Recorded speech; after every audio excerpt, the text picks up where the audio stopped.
Halo semuanya. Per hari ini gue mau bahas video dari Mas Wapres Gibran Rakabuming Raka yang sepertinya sudah benar-benar serius terjun di dunia konten kreator. Karena per hari ini gue cek dia udah ngeluarin 5 video dan gue udah nonton semuanya. Ada banyak kontroversi yang terjadi di sana, tapi di video ini gue mau fokus memberikan 2 tips mungkin yang bisa digunakan oleh tim dari Mas Gibran untuk bisa panen like instead of dislike. Tips yang pertama, please banget hire Kania Cita sebagai tim pembuat kontennya Mas Gibran, atau at least pembuat skripnya. Kenapa gue bilang kayak gitu? Coba kita lihat dulu dari video pertama yang diupload itu ya. Jadi masalah utama dari video pertama itu adalah video itu terlalu general, pembahasannya terlalu general, dan call to action atau tujuan dari videonya itu kayak kurang jelas di akhir mau ngapain sih sebenarnya gitu. Nah, kalau kita bisa bedah jadi 3 bagian, video pertama itu isinya cuma Mas Gibran ngasih tahu, Mas Gibran berasa tetangga Pak Gibran itu ngasih tahu bahwa ini ada masalah nih di dunia nih, perang dagang dan segala macam. Tapi Indonesia punya bonus demografi nih sebagai potensi untuk beresin masalah itu. Terus yang terakhir, yuk kita kolaborasi antara pemerintah dan generasi muda untuk beresin masalah itu. Kita sebagai penonton, yang mana konten kreatornya adalah orang nomor 2 paling penting dan punya akses paling banyak ke semua hal yang ada di Indonesia, itu kan ngarepnya itu bisa jadi transparansi atau corong lah antara pemerintah dan rakyat. Dari sana kita bisa tahu gitu, oh ternyata pemerintah itu sampai sejauh ini loh ngerjain misalnya kebijakan ini untuk beresin masalah tertentu. Bonus demografi misalkan, itu puncaknya nanti akan didapatkan di 2045 kalau diberesin dari sekarang cara ngedidik anak-anak yang bakal jadi puncak bonus demografi di 2045 ini. Berarti anak-anak SMP, SMA sekarang nih pendidikannya mesti bener nih, cara benernya gimana. Justru gue dapet jawaban itu dari videonya Kania Cita. Karena dari sana Kania Cita tuh ngebedah bahwa ternyata pemerintahan Prabowo Gibran ini udah punya step sendiri nih untuk beresin atau untuk mempersiapkan fundamental pertama dari masalah untuk mempersiapkan bonus demografinya. Jadi setidaknya itu yang bisa disampaikan oleh Bapak Gibran gitu.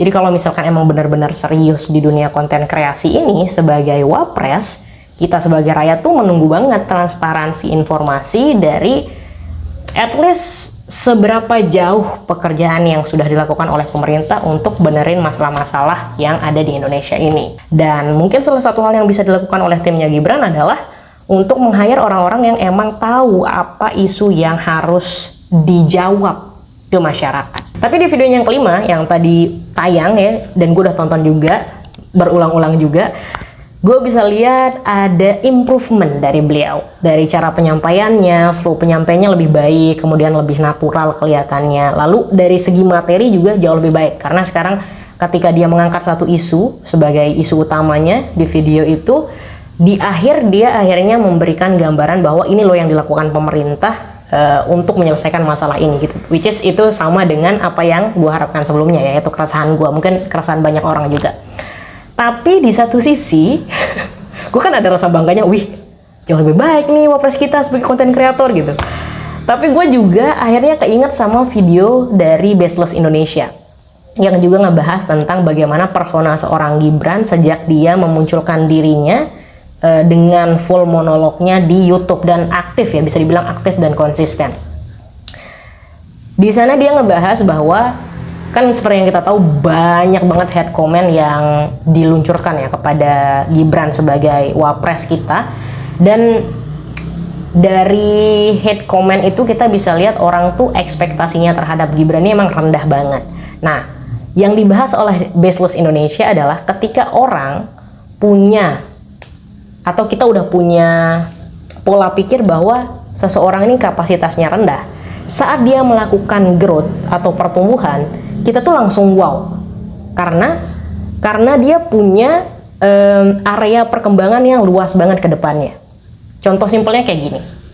Di kasus gue ya misalnya, gue punya anak SMA misalnya ya, yang nggak bisa perkalian. Terus dengan sepenuh hati dan kesabaran misalkan gue ajarin dia perkalian, sehingga akhirnya yang tadinya dia nggak bisa perkalian 1-9 misalnya, tiba-tiba dia bisa perkalian. Lu bayangin betapa bangganya gue ngeliat perubahan dia. kita pasti langsung tepuk tangan, gila, you make a progress bro, progress tuh gede banget gitu. Padahal kita lupa, dia ini SMA. SMA itu bukan lagi tentang lu ngapalin perkalian, tapi lu udah bisa menemukan skill spesifik yang bisa lu dalami gitu. Makanya udah ada penjurusan dan sebagainya, karena udah mau menuju universitas, ya kan? Nah, itu yang terjadi ketika kita punya ekspektasi rendah pada orang, dan orang itu akhirnya growth, maka rasa bangga kita akan orang tersebut itu terlampau tinggi, dan area growth-nya itu akan sangat panjang. Dan itu bisa jadi kelebihan utamanya wapres kita untuk terus nunjukin, gue bisa berubah, gue bisa jadi jauh lebih baik. Nah, gue sih dari sisi gue pribadi ya, gue gak ada masalah Gibran ini melakukan branding di YouTube sebagai konten kreator dan segala macam. Walaupun sejujur-jujurnya gue lebih pengen dia beneran menaikkan kapasitasnya sebagai wapres instead of being konten kreator. Karena kalau bisa dibilang ya, tapi kan nggak apa-apa, itu kan jadi corong kayak yang lo bilang tadi, jadi corong antara pemerintah dan rakyatnya supaya kita bisa tahu apa yang udah dikerjain pemerintah. Lah itu kan udah ada bagiannya sendiri di pemerintah, gimana dong? Jadi saling makan job desk dong. Tips yang kedua, mari manfaatkan kelemahan warga Indonesia, yaitu bahasa Inggris. Karena berdasarkan data, warga Indonesia itu yang bisa berbahasa Inggris hanya 30% dari total jumlah penduduk kita. Jadi nggak heran kalau misalkan orang Indonesia cepat banget emes sama orang yang bisa bahasa Inggris, sekosong apapun omongannya.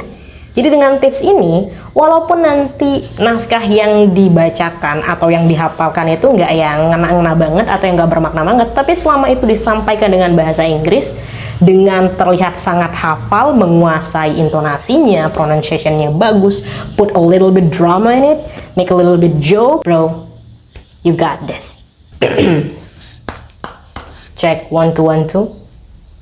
Ladies and gentlemen, recently I watched Jumbo, the first animation film from Indonesia that surpassed 7 million views in less than a month. It was 100% created by AI, Alamiah Intelligence, which is a little bit different from the AI that I promote. But no worries, doesn't matter. We still can call it AI, right? Anyway, that movie is a proof that our young generation has a great potential to compete in the global era. So that's why I do believe, as a part of a young generation of this republic, and also the vice president that you guys choose, or you might not, but anyway, I'm still your vice president, so listen. Let's do it together. Let's work together to make the golden era in 2045 happen. Hidup Indonesia emas, golden. Thank you so much. Terima kasih udah effort banget nonton video ini sampai akhir. Lu adalah bukti bahwa masih ada orang yang ke YouTube bukan cuma nyari hiburan doang, tapi masih pengen nyari insight-insight kecil untuk bisa upgrade diri. Effort dari lu adalah support buat gue untuk terus bikin konten-konten kayak gini. Dan selain nontonin sampai habis dan share video ini, lu juga bisa support gue dengan traktir gue kopi secara online. Mulai dari 10.000 aja lu udah bisa bikin gue lebih semangat lagi untuk terus ngulik-ngulik konten-konten baik yang bisa kita omongin secara baik.